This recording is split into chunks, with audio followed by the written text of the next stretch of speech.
Bonjour à tous et bienvenue sur la chaîne. J'espère que vous allez tous très bien. Donc dans cette vidéo, je suis très contente de vous présenter un tarot qui me fait de l'œil depuis des années et que j'ai quand même depuis quelques temps et que je n'avais toujours pas présenté parce que j'attendais de vraiment l'utiliser, de le connaître. Mais bon, je me suis dit, on va encore attendre parce que j'ai d'autres jeux, je suis sur d'autres jeux, donc je l'ai un peu utilisé. Donc ça me donne quand même une idée de ce qu'il est. Donc je ne sais pas trop si on peut considérer ça comme un jeu auto-édité, je crois, vu qu'il y a le nom d'une édition. Alors il s'agit du tarot byzantin, donc toujours de Celia Conway, et donc le guidebook a été écrit par le très talentueux John Matthews. Voilà, donc il arrive dans une grande boîte, comme ceci, donc il va finir dans un pochon, pour gagner de la place évidemment. Voilà. Donc à l'intérieur on a un livre. Voilà. Et le jeu de cartes que voici. Voilà, donc là c'est du plastique qui fait qu'un. Donc du coup les cartes ne se faufilent pas dessous. Ça c'est intéressant. Voici donc le dos de la boîte, je ne vous l'ai pas montré. Voilà. Voilà, un très beau jeu que on voit pas trop. J'ai pas trop vu de présentation concernant ce jeu encore. Et les quelques présentations que j'avais vues avaient dit, tout comme les commentaires sur Amazon, que le jeu n'était pas de qualité. Et franchement, ben, ou alors soit c'est moi qui suis peu exigeant, ce qui m'étonnerait, mais honnêtement, moi je trouve qu'elles sont de très bonne facture. Alors, elles sont un peu plus épaisses que le Grimaud, donc voilà, elles restent souples. Le dos, j'aime bien. D'ailleurs, si on les compare à un Grimaud, on voit quand même qu'elles sont beaucoup plus grandes. Enfin, beaucoup, ouais, elles sont plus grandes, vous voyez, plus larges et plus hautes. Donc la qualité est très bonne. Hein. Voilà. Le bouquin, alors malheureusement entièrement en anglais, et c'est un jeu qui mériterait d'être traduit. Alors je connais pas trop l'Empire byzantin, c'est vrai que c'est quelque chose que je connais pas trop, alors je vais regarder ce que je trouve sur le net concernant cet empire pour un peu mieux le connaître, hein, parce que du coup j'ai pas envie de me lancer dans la traduction de tout ça. Et c'est dommage parce que John Matthews s'intéresse beaucoup à l'histoire, tout ça, et donc je pense qu'il a fait un superbe travail au niveau... Alors, c'est toujours facile pour la traduction, il suffit de prendre en photo et de faire la traduction avec votre smartphone. Mais voilà, vous pouvez très bien acheter un livre sur l'histoire byzantine, hein, et ça peut très bien faire l'affaire aussi. Hein. Voilà, donc ce livre contient quand même... Alors, il y a noir et blanc, il contient 160 pages. Hein. Donc, au sommaire, alors évidemment c'est tout en anglais. Voilà, donc je vous le montre, je vous laisse lire. Hein. Voilà le sommaire. Donc vous voyez, c'est un livre très complet. On a des tirages, on a toutes les arcanes qui sont bien expliquées.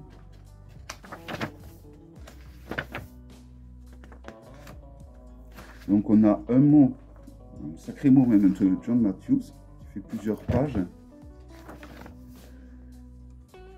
Qui nous explique donc un peu plus il nous explique un peu plus ce qu'est l'Empire byzantin et le tarot. Je vois qu'il parle du tarot des Mamelouks. Donc le tarot des Mamelouks, c'est le tout premier tarot créé par, je crois, les musulmans. Donc ils viennent de... Voilà, c'est un tout. Il n'y a pas de figure dans ce tarot. Alors ça ne plaira pas à beaucoup de monde. C'est un tarot, c'est comme si c'était un tarot de Marseille qu'avec des arcanes mineurs. Parce que les arcanes majeures sont illustrés comme les arcanes mineurs. C'est-à-dire c'est des symboles en fait. Voilà. Pour le tarot des Mamelouks. C'est le tout premier tarot qu'on a trouvé en fait. Et je suis étonné, et agréablement étonné même qu'ils en parlent. Donc ça par contre ça serait intéressant à le traduire. Vous voyez ici. Voilà, donc il n'y a pas grand chose. Je recommande de au moins traduire ceci. Là il y a un petit topo donc entre l'Empire byzantin et le tarot. Ça aussi, ça pourrait être intéressant de le traduire. Et sinon, moi, je vous conseille d'aller faire des recherches sur Internet pour ceux qui ne connaissent pas l'anglais. Ensuite, pour la signification des arcanes majeurs, du moins, on a 2 pages avec à la fin un petit carré où c'est un peu un récapitulatif. Hein. Voilà. Donc c'est un tarot comme un jeu de Celia Conway qui suit l'ordre des majeurs de Marseille. Hein, avec d'abord la justice. Hein. Je veux voir les mineurs. Et c'est pareil, pour les mineurs, on se retrouve donc avec une page. Voilà. Ce qui est très bien. Donc quelqu'un qui connaît l'anglais et qui a un coup de cœur pour ce tarot peut très bien débuter l'apprentissage du tarot avec ce bouquin parce que tout simplement il y a pas mal de tirages qui sont proposés et il y a beaucoup d'exemples de tirages et ça c'est très intéressant lorsqu'on tire les cartes. Donc vous avez ce tirage qui est proposé avec des exemples de tirage, du moins un exemple de tirage que voici. On a un tirage vraiment exclusif pour ce jeu, où on voit notamment l'Empire byzantin, ici, vous voyez. Donc, très intéressant, je présume, à faire. Moi, je recommanderais de faire au moins ce tirage. Donc, on a un exemple de tirage, là aussi. J'ai ma chatte qui arrive. On a un autre tirage avec 7 arcanes, que voici. Toujours pareil, avec un exemple, ça c'est très intéressant, même si c'est en anglais, c'est très intéressant quand on débute. C'est pour ça que je trouve que c'est un livre qui peut... Quelqu'un qui connaît l'anglais peut très bien débuter avec ce bouquin. Et là, on a un sacré tirage, assez complet aussi, avec 21 arcanes. Voilà. Et toujours pareil, avec un exemple de tirage. Donc ça, c'est très, je me répète, mais c'est très très bien qu'il y ait des exemples de tirage. Oui, Manju. Et il y a de quoi faire des notes. Vous voyez?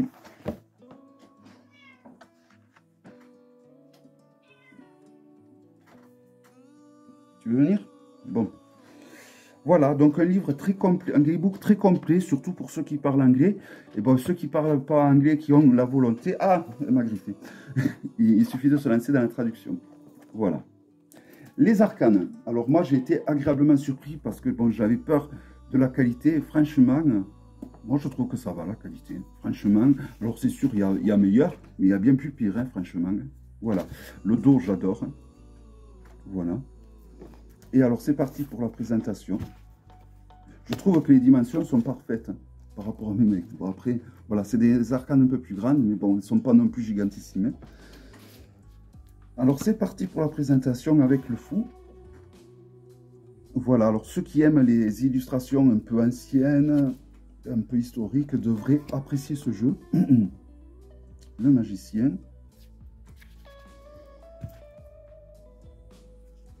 Alors là, pour la papesse, alors j'ai de plus en plus du mal à lire sans lunettes. Elle s'appelle, il faut que je me mette au soleil, Sophia. Donc la papesse, on la reconnaît plus ou moins, elle sait quand même. Hein.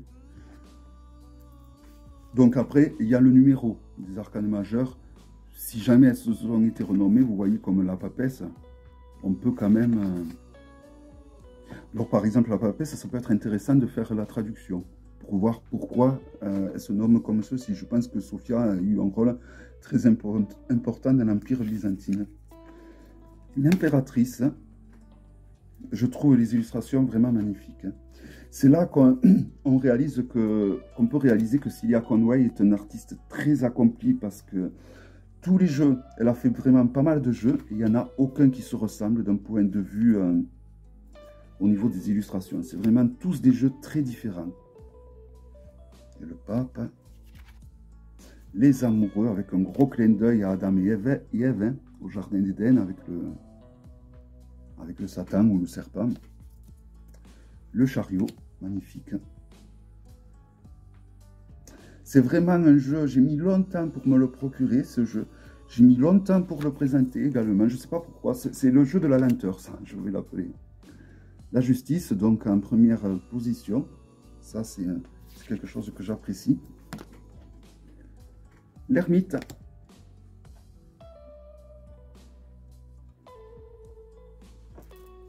J'adore la roue de la fortune. Alors que c'est pas mon arcane préféré, loin de là.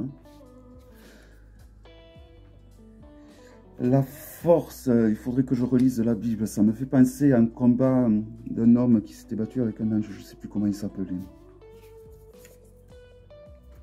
Le pendu. J'adore vraiment les illustrations. La non-nommée ou la mort qui est super bien faite. Où on voit l'âme qui part du défunt. La tempérance. Magnifique. Le Diabolos, qui a l'air d'être un cousin de Médusa ou de la Gorgogne.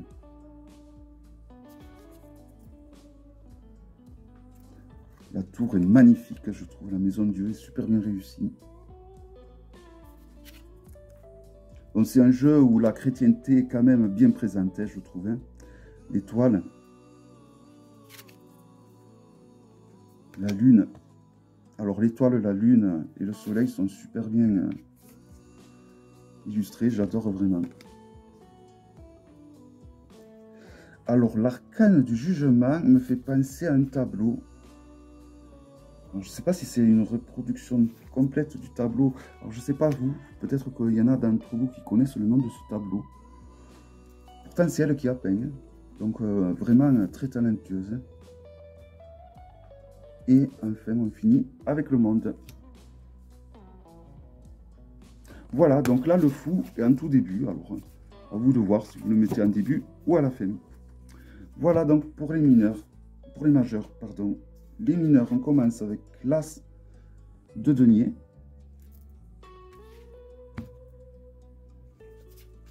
Alors, le denier a été remplacé par Queen, mais... j'ai envie de dire, c'est souvent le cas dans de nombreux jeux, donc c'est pas dérangeant. Hein. Voilà, alors après, les mineurs suivent les illustrations quand même d'un rider, je trouve, hein, dans son ensemble. C'est ça qu'il y a de très appréciable pour ceux qui sont rebutés des tarots symboliques. C'est que, alors, faut pas croire, il y a des symboles dans celui-là. Il y a beaucoup de symbolisme. Mais c'est vrai que les jeux, j'aime beaucoup les jeux de Celia Conway parce que justement les arcanes majeurs ont ce fameux ordre du tarot de Marseille qui pour moi est le plus parlant d'un point de vue numérologique. Et les arcanes mineurs sont illustrés comme un rider. Donc c'est vrai que c'est un artiste que j'apprécie beaucoup sa façon d'illustrer les jeux par rapport à ceci.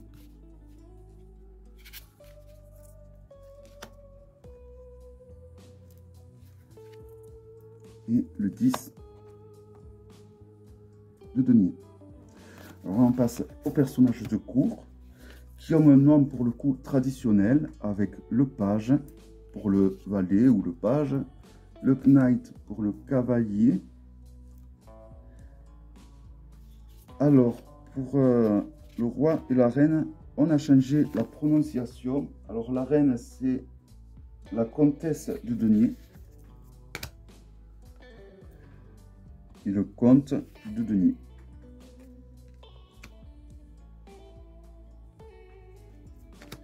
On passe aux coupes avec l'as de coupe. Le 2 de coupe. Il est très parlant ce jeu. Le 3 de coupe. Mais décidément, tous les tarots qu'elle a créés sont vraiment très à moi, du moins, il me parle énormément. 5 de coupe. Le 6 de coupe. Le 7 de coupe. Le 8 de coupe. Magnifique. Le 9 de coupe.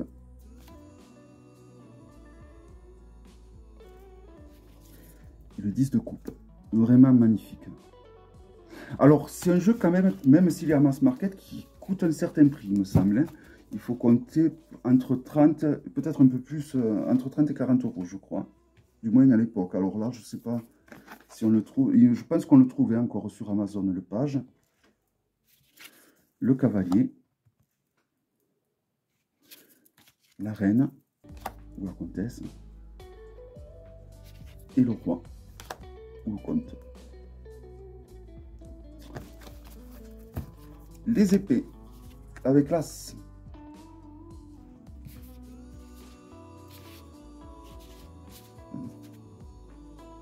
Non, c'est pas les épées, c'est les bâtons. C'est le bâton ou le sceptre, on pourrait dire plutôt. Voilà, c'est la seule arcane, famille d'arcanes mineurs, on va dire, qui a été renommée. Donc, staff pour le bâton. Voilà, donc c'est...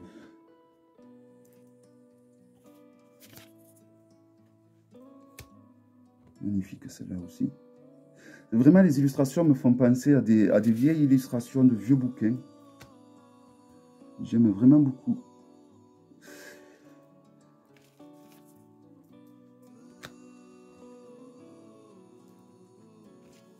Bon, je pense que ce jeu, ça y est, je vais commencer à l'user de plus en plus. Hein.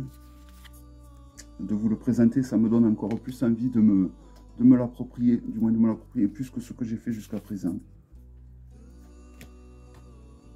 Alors bon, par contre le coffret est gigantissime, mais bon, voilà, soit vous gardez tout dans le coffret, ou vous mettez un pochon comme vous. Moi je suis entre deux, je ne sais pas si je garde le coffret comme ça, intact, ou si je mets tout dans un pochon. Je vais voir. Le cavalier. La reine ou la comtesse. Et le roi. Ou le comte. Les épées. Donc vous voyez, on reconnaît bien l'épée. Et donc sword, c'est un nom assez traditionnel, on va dire.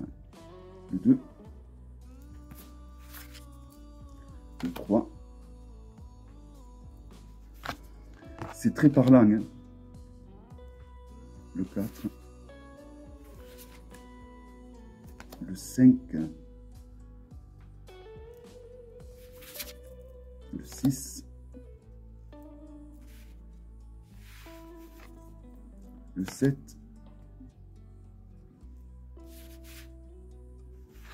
Le 8.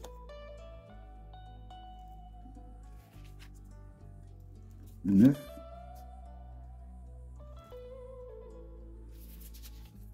Et le 10. Au final, c'est son second jeu mass market qu'elle a fait. Elle en a fait 2 en tout. Elle a fait le tarot intuitif et celui-ci. Le page. Le cavalier. La reine. Et le roi ou le comte.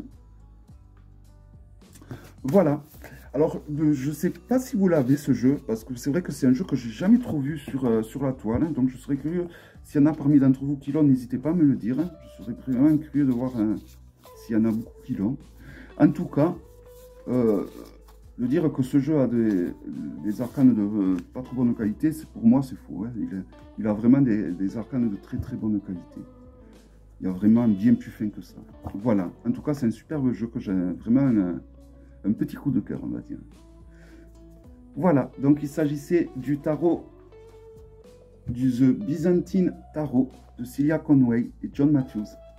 J'espère que cette vidéo vous aura plu. Je vous donne rendez-vous à très bientôt pour une prochaine vidéo. Bye bye.